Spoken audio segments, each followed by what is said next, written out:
Shalom, selamat pagi saudara-saudari yang terkasih di dalam Yesus Kristus. Melalui channel YouTube Siraman Rohani HKBP Setia Negara hadir menyapa lewat renungan firman Tuhan. Kiranya kita menerima Roh Kudus untuk bersama-sama merenungkannya. Terlebih dahulu kita berdoa.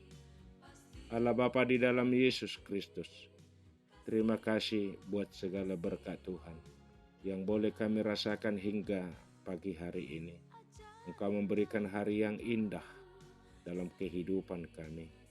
Engkau memberikan sukacita dan berkat-Mu melalui kesehatan jasmani dan rohani kami. Sebelum kami memulai aktivitas kami, kiranya kami akan disapa oleh kebenaran firman Tuhan. Roh Kudus-Mu diam bersama-sama dengan kehidupan kami. Dalam Yesus kami berdoa. Amin. Ayat renungan pada hari Selasa 17 Maret 2026 tertulis dalam kitab 2 Yohanes pasal 1 ayat 5. Demikian firman Tuhan.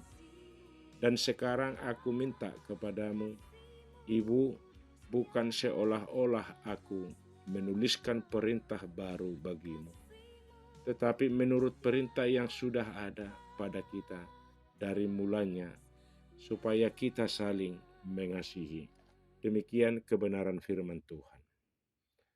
Saudara yang terkasih, surat Yohanes juga merupakan surat yang lahir dari perhatian yang besar.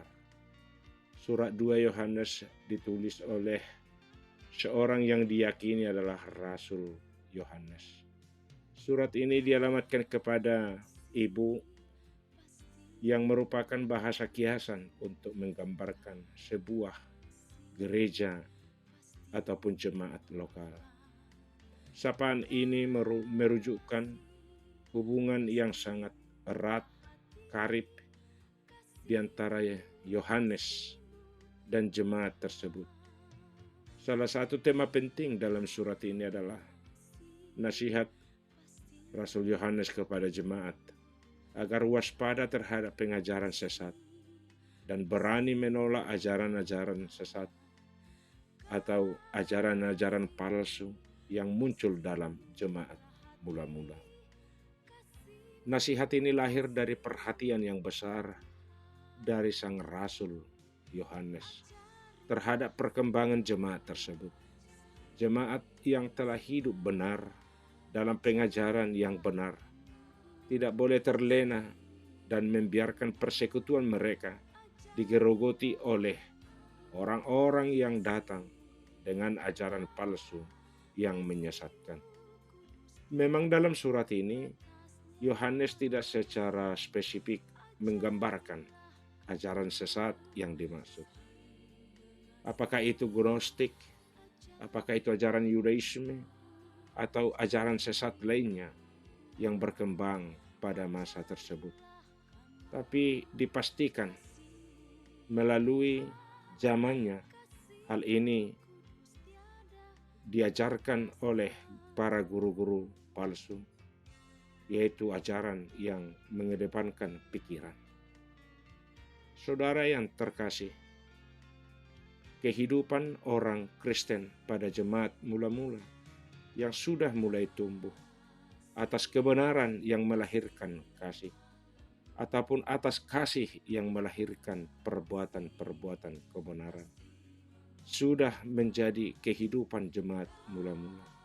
Tetapi hal ini dirongrong atau dirasuki oleh orang-orang tertentu yang membawa kepentingan-kepentingan tertentu sesuai dengan kehendaknya, sesuai dengan kehidupannya, untuk melakukan yang jauh daripada Tuhan. Terhadap situasi ini, Rasul Yohanes mengingatkan beberapa hal penting. Yang pertama, berpegang teguh pada ajaran benar yang sudah ada pada mereka. Jadilah umat yang memiliki prinsip dan berpegang pada prinsip kebenaran yang telah diajarkan sejak semula kepada mereka. Jangan mudah terpengaruh dengan ajaran baru yang tidak sesuai dengan ajaran yang benar yang disampaikan para rasul. Jangan terpengaruh dengan bujuk rayu atau iming-iming yang ditawarkan atau keuntungan yang bisa diraih jika meninggalkan kebenaran yang daripada Allah. Jangan pula menjadi takut terhadap ancaman yang bisa saja dipakai untuk menakuti jika tidak mengikuti ajaran baru, yaitu ajaran palsu yang ditanamkan mereka. Keteguhan ini hanya dapat terjadi jika setiap orang mengenal dan memiliki kedekatan dengan Sang Kebenaran sejati, yaitu Yesus, Tuhan dan Juru Selamat kita. Oleh karena itu, membangun hubungan pribadi dengan Tuhan menjadi kata kunci untuk tetap setia kepada ajaran kebenaran dan kasih Allah. Kedua, hidup dalam kasih sebagai ciri khas kebenaran sejati. Ajaran kebenaran dalam Kristus bukanlah ajaran dalam kata atau kefasikan, tetapi menjadi kebenaran yang hidup dalam fakta kehidupan, yakni karya dan perbuatan. Dalam hal ini kasih menjadi perwujudan kebenaran iman Kristen. Kebenaran bukan sekedar bagaimana berdoa dan membangun teologi, tetapi juga menghidupi teologi tersebut dan doa yang diucapkan. Menghidupinya dengan mengupayakan keadilan, memperbaiki dan mengupayakan peningkatan mutu kehidupan, baik melalui kehidupan sehari-hari, kehidupan holistik, kehidupan dalam budaya, kehidupan dalam pendidikan, atau berbagai interaksi kehidupan kita. Ketiga, menolak atau tidak memberi ruang dan kesempatan kepada penyesatan. Rasul Yohanes dengan jelas mengasih kalau ada pengajaran palsu yang bawa ajaran sesat, jangan terima di rumah atau dimanapun. Jangan juga beri salam. Itu peringatan keras dan dari Rasul Yohanes. Rasul Yohanes mengingatkan jemaat agar jangan mencoba-coba memberi kesempatan kepada kesesatan. Karena kalau dibuka sekali, kesempatan pasti akan datang untuk kedua kali dan ketiga, bahkan menjadi sebuah kebiasaan dalam pegangan hidup. Hal-hal ini disampaikan Yohanes dalam upaya mengajar umat untuk tetap tinggal dalam kebenaran. Hal ini dilakukan karena cintanya kepada jemaat, yang terutama kecintanya kepada Tuhan Yesus, yang mengamanatkan pengajaran yang benar tersebut. Tugas pengajaran dan kebenaran ini yang juga diwariskan kepada gereja dari masa ke masa, termasuk kepada kita. Pengajaran dari masa ke masa adalah sebuah karya penyelamatan yang datang dari Tuhan untuk menjawab segala tantangan-tantangan yang datang dari dunia dalam kehidupan kita, serta hal itulah yang akan menjadi sebuah kesetiaan untuk melakukan kasih dan kebenaran. Orang Kristen harus menggarisbawahi kehidupannya di dalam ajaran yang datang dari Kristus.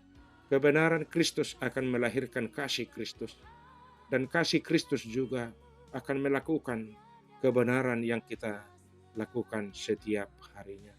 Itulah landasan hidup kita, bukan kebenaran yang datang dari perasaan, bukan kasih yang datang dari perasaan ataupun dari dunia ini, tetapi yang datang daripada Yesus Kristus. Amin. Kita berdoa. Terima kasih Bapa di sorga buat segala berkat-Mu, atas sapaan firman-Mu yang menekankan kehidupan kami untuk tetap setia dalam kasih dan kebenaran sesuai dengan ajaran Bapa. Kiranya melalui kuasa Roh Kudus-Mu kami dapat melakukan dan tetap setia dengan pengajaran kasih, pengajaran kebenaran yang daripada Bapa. Bapa di sorga, kami berdoa buat saudara-saudara kami yang lagi dalam perjalanan, kiranya Engkau menyertai mereka. Berikan sukacita dalam kehidupan mereka. Kami juga berdoa buat saudara-saudari kami yang dalam keadaan sakit. Kiranya Roh Kudus-Mu hadir untuk kehidupan mereka, memberikan roh kesembuhan melalui berkat makanan dan minuman, melalui para tangan medis. Kiranya Engkau memberkati mereka. Bapa di sorga, satu hari ini kami serahkan segala aktivitas kami hanya ke dalam tangan Tuhan. Dalam Yesus kami berdoa. Amin.